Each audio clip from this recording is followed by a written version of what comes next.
name is Jenna. I'm a first year physician assistant student. Today we're going to be doing your neurological exam. So if you could, please remove your shirt, shoes, and socks for me. I'm gonna go wash my hands, and then when I get back, we'll do the mental status examination.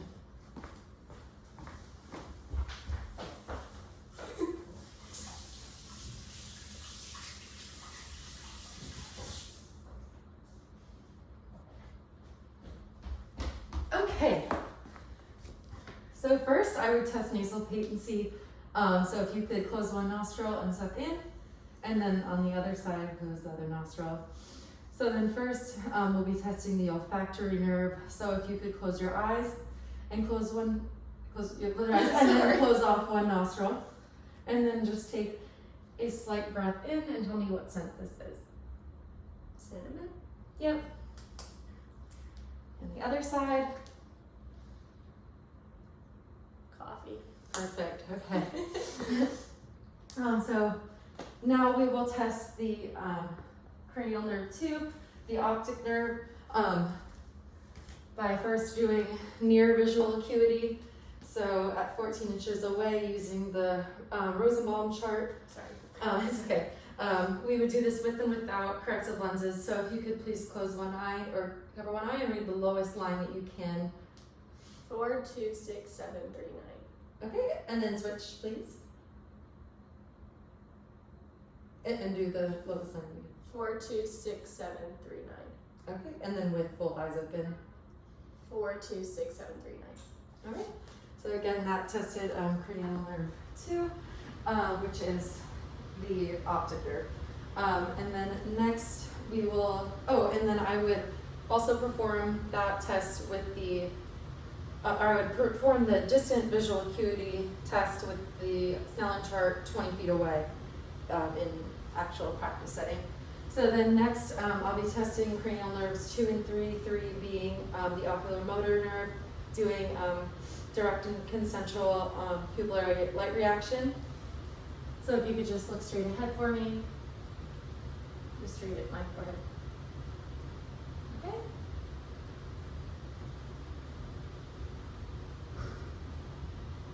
All right. And then next, I will test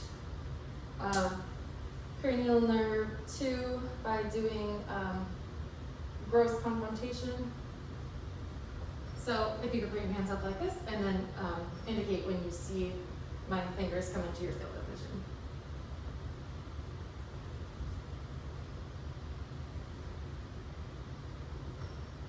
Okay. And then next, so we will test accommodation, which tests cranial nerves 2 and 3. So if you could just focus on a point on the wall and then focus on my pen light when it comes into your field of vision. All right? And then we'll test convergence. So that's testing cranial nerves 3 and 4, 4 being the trochlear nerve. So just follow my pen light into your nose. Okay. And then, so next, we will test the cardinal positions of gaze. So this is going to test cranial nerve 2, 4, and 6. So 2 is the optic nerve, 4 is the trochlear nerve, and 6 is the abducens nerve. So if you could just follow my pen. And at each of these points, I'm checking for nystagmus. And I'm an arm's length away. All right. And then next, we will do the fundoscopic exam. So I would dim the lights and turn on my fundoscope and adjust the light in the diopter. So first I'm going to stand 4 feet away at the patient's midline and check for the symmetry of the corneal light reaction. I'll do that bilaterally. And then I'll move in to 15 inches from the patient and 15 inches from the midline. And then I will first check for the red light reflex from the retina.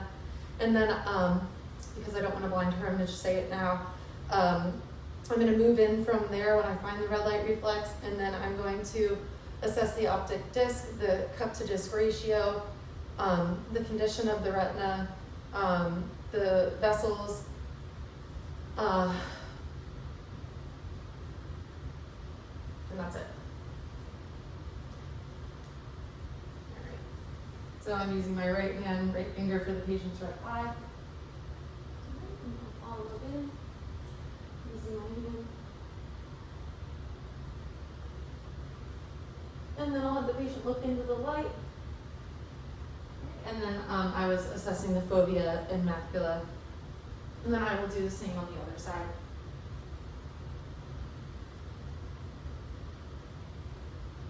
So if you just look straight ahead on the wall.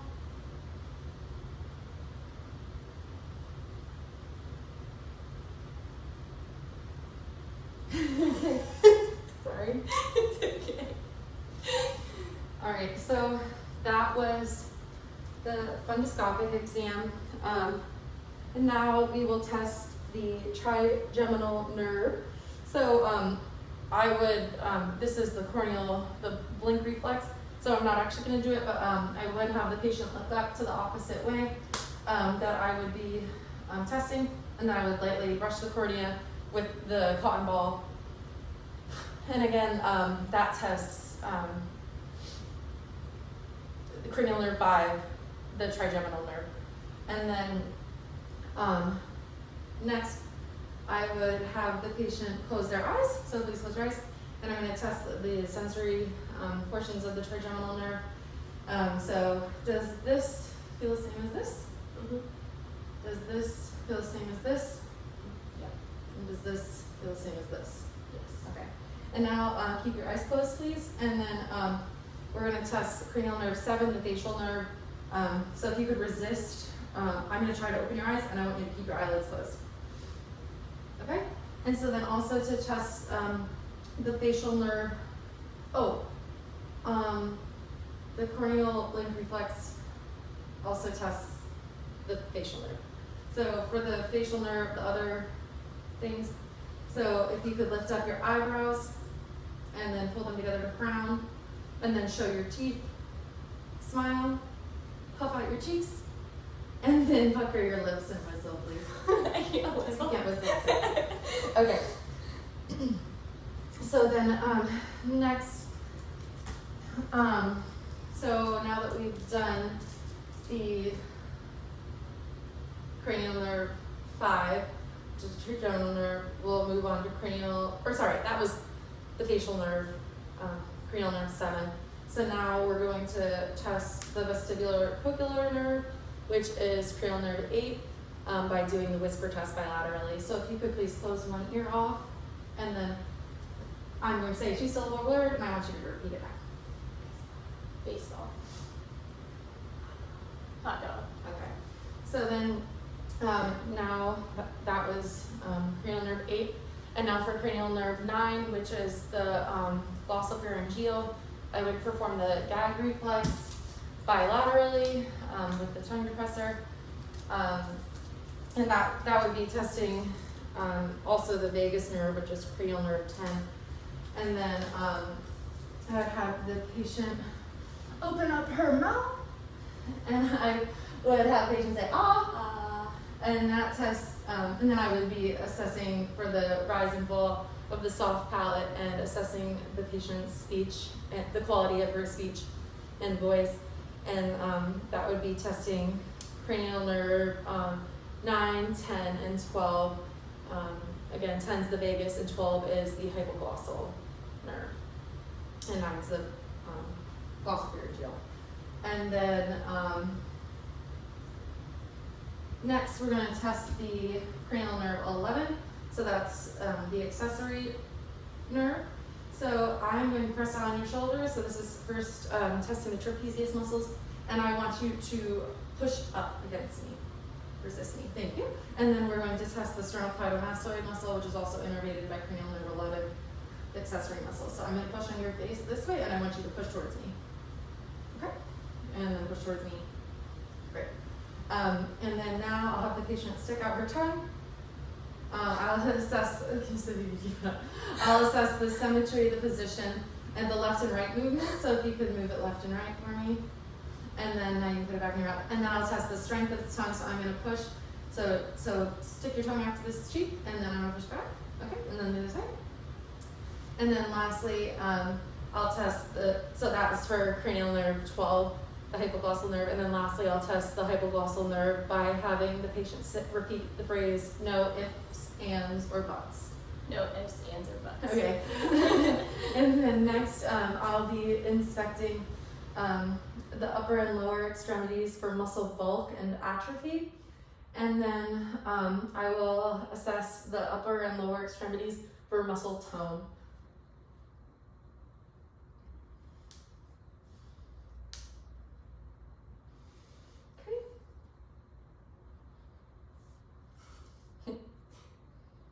Perfect. And then next I will be testing motor movements. So here I'm going to have you just oppose my movement. So first we're going to test shoulder abduction. So this is testing cranial nerves 5 and 6. All right. And then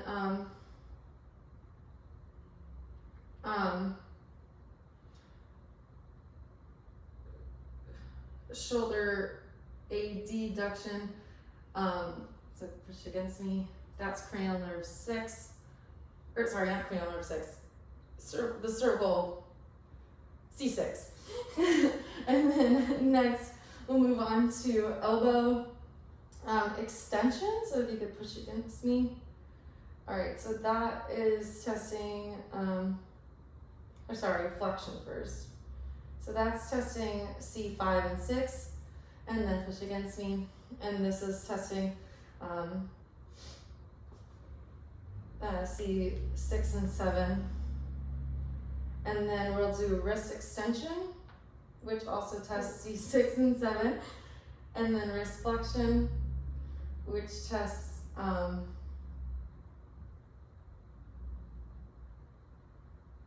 C6 and 7. Actually, wrist extension is 6, 7, 8. And then this one is 6, 7, or sorry, for wrist flexion. And then I'll test hand grip. So if you could grip my hand, okay, and the other side, with the other finger. So that was testing C8 and T.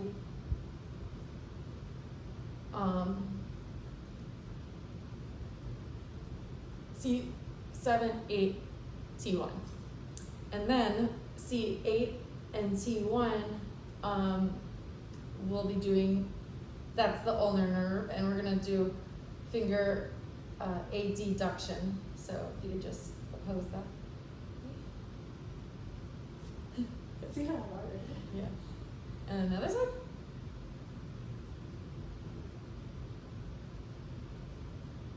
Okay. All right, and then we'll do thumb opposition, which is the median nerve, and also C8 and T1. And then moving on to the hips. So first we're going to test hip flexion. This is L2, 3, and 4. So you just oppose the mind pressure. Okay. And then hip adduction, and this is also L2, 3, and 4. Okay. Another side. And then hip abduction is L4, 5, and then S1. Okay, and then knee extension, which is L2, 3, and 4, and then knee flexion, both sides, is L4, 5, S1, S2, and then so then next is dorsiflexion. Okay, that's L5, S1. Another foot, please. Okay, and then we're going to do plantar flexion, which is S1. Okay, and then extension of the great toe, which is L5. So,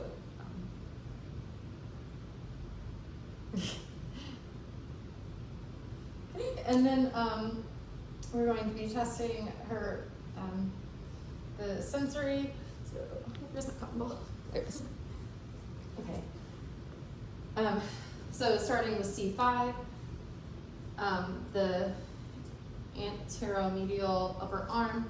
So if you could close your eyes for me, does this feel the same as this? Yes. Okay, so that was C5. And then C6, so this is the lateral hand and thumb. Does this feel the same as this? Yes. And then C7 is the middle finger. Does that feel the same as this? Yes. And then C8, which is the ring finger and the pinky finger. Is this the same as that? Yes. Okay. So then next is T1, which is the medial forearm. So if you could turn your hands up. Does this feel the same as this? Yes. Okay. And then T4, which is the nipple line. Does this feel the same as this? Yes.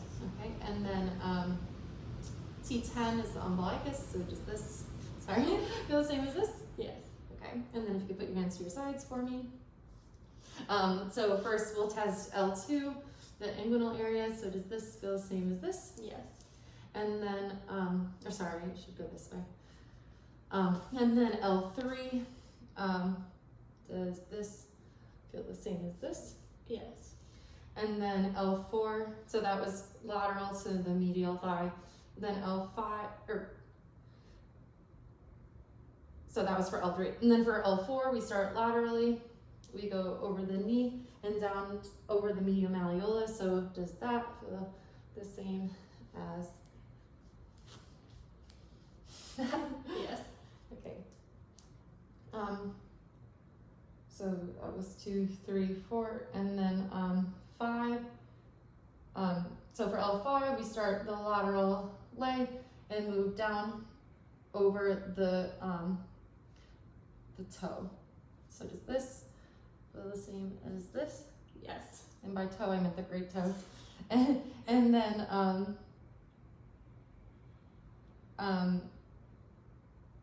S1 is the lateral foot. So does that feel the same as this? Yeah. Sorry. And then next, so we'll test the position sense and the vibration. So if you could close your eyes for me, and then I'll take and do it with the distal phalanx of the middle finger. So I'm going to move your hand around and then tell me the final position that I leave it in. Okay, and the other finger. Down. Okay, and then again, I'll do that with the great toe, stabilizing the joint. Up. So testing the vibration sense. So we'll do this on the distal, the distal, the pointer finger bilaterally, and then the great toe. So if you could tell me if this is vibration or if it's pressure. Vibration. Okay, and then your other finger, please. Vibration. Okay. Vibration. Pressure. Okay. And then next we'll do the stereognosis and the graphesthesia. So if you could please close your eyes for me and then open up the palm of one hand and then tell me what object that feels like to you. Credit card. Okay, keep your eyes closed, and then in the other hand, tell me what that feels like to you. A hair tie. Okay. And then we'll test graphesthesia, so keep your eyes closed, please, and just tell me what number I'm making on your hand. A 7. Yep. A 7. Okay. And then next we're moving on to reflexes. So first I'll test the biceps reflex. So with my hand over the biceps tendon, and if you just relax your arm for me as much as you can. And I'm going to hit it over the tendon with the sharp end. All right. That's a good one.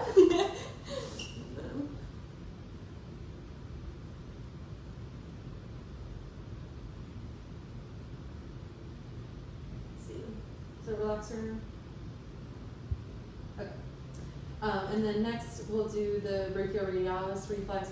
So I will have my finger over the tendon, and then I will hit the patient's lateral forearm with the flat end. Ooh. I can do that one. Okay, and then again on the other side.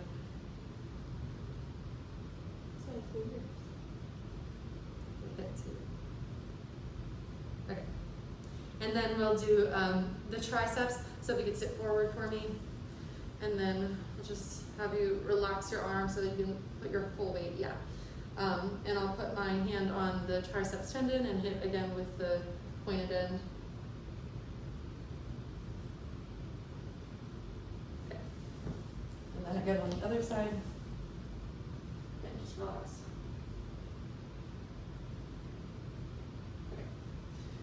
And then I'll have the patient lie down, supine position.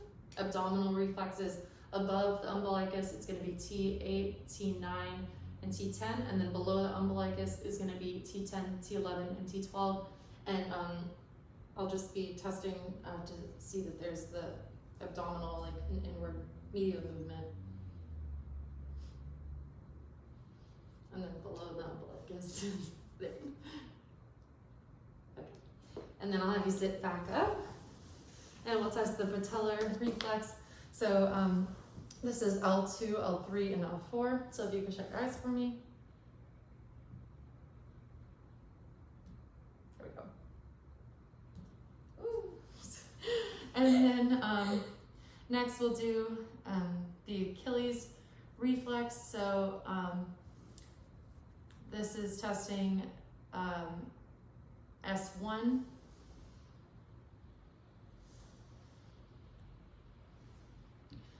And then I'll do the plantar reflex, which is L5S1, which is also the Babinski reflex. So let's keep this out.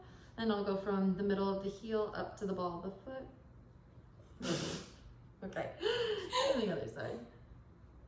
Okay, and I'm looking to make sure that the toes curl in and that they don't flare out in adults. And then lastly, I'll test ankle clonus. So keep your eyes shut. And then I'll be rapidly plantar and dorsiflexing the foot, and then I'll sharply dorsiflex and let go, I guess. Okay. And check to see if there's any movement of the foot, like side to side. I'll do that bilaterally, and then sharply dorsiflex the foot. Okay. Okay, so then next we're going to move on to coordination. So this is now the cerebellar portion of the neuro exam. So first we're going to do, you're going to touch your nose to my finger, so you can keep your eyes open at first.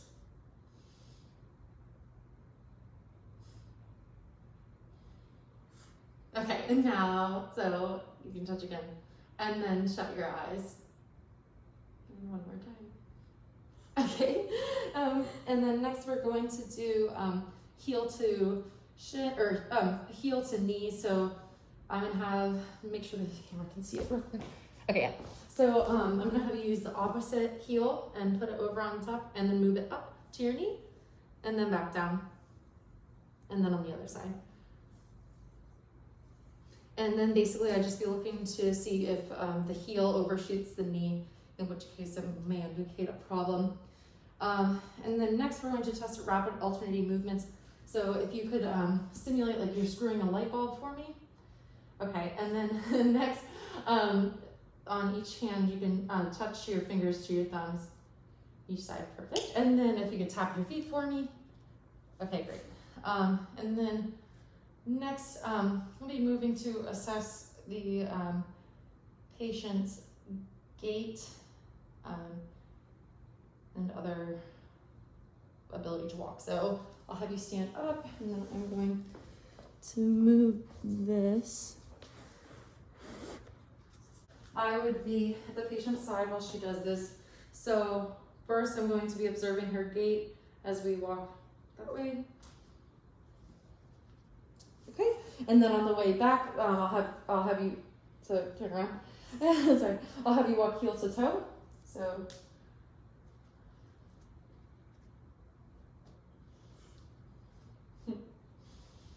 okay, and then I'll have you walk back this way on the heels of your feet.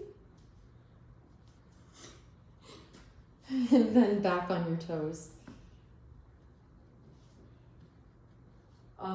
I'll have you hop up and down on one foot and the other foot, and then both feet. Oh, and then also I'm going to test, I'm going to do I'm going to assess the patient's stance. So first I'll have her just standing here for 30 seconds. And then I'll have you shut your eyes. And I would be looking for swaying or like a falling or something like that. And I would be here to catch her. So again, we would do that for 30 seconds. And then keeping your eyes shut, I'll have you put your arms out in front of you. And we'll leave them there. And then after about 30 seconds, I will push down on the patient's arm, and then it should reflexively come back up to a certain degree.